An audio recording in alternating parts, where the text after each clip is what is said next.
When I think about the relationship between police and community, when I think about the excuses that, hey, you know, everybody has some bad apples in the bunch and everybody shouldn't be penalized for what some bad apples do.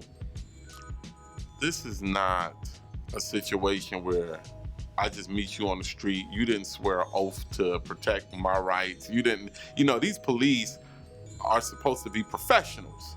They signed up to do a job, to protect and serve, not to whoop your ass and make you feel unsafe. I don't buy the there's a couple of bad apples in the bunch crap line. And the reason I don't buy it is because you never see this happening on the other side of town, the other way around.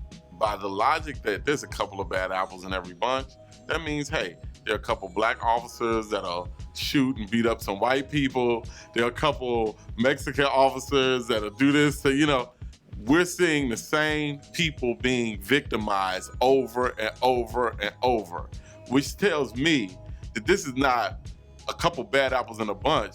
This is a culture. This was taught.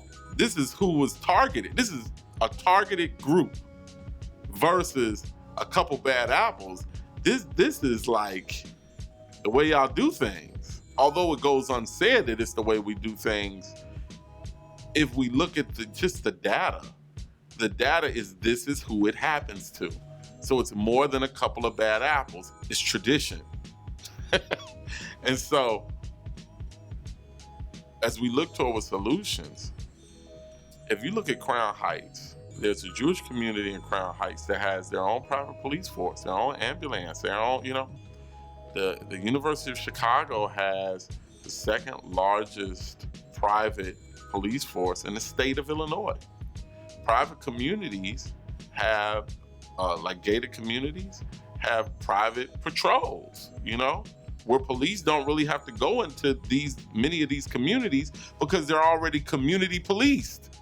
This is where I was talking about pivoting from the successes of people who already fought those fights.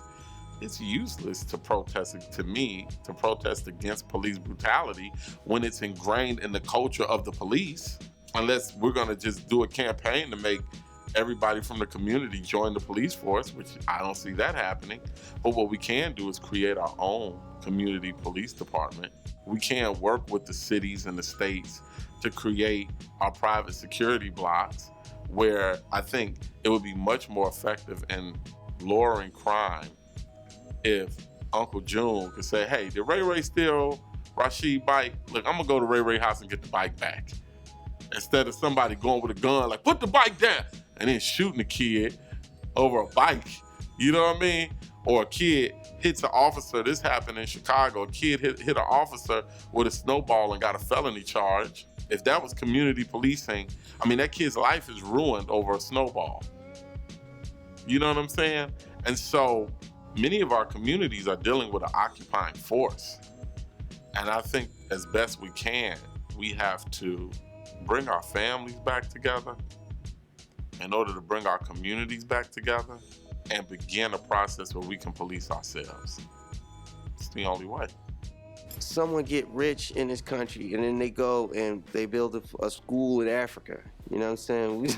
It was like, if we just do more of that kind of stuff in our own. I ended up doing my performance and during the light, I stopped the song and dude got down on one knee, proposed to his girl. The cop came to the window and was like, yo, I smell the weed, so whoever got it, just cough it up.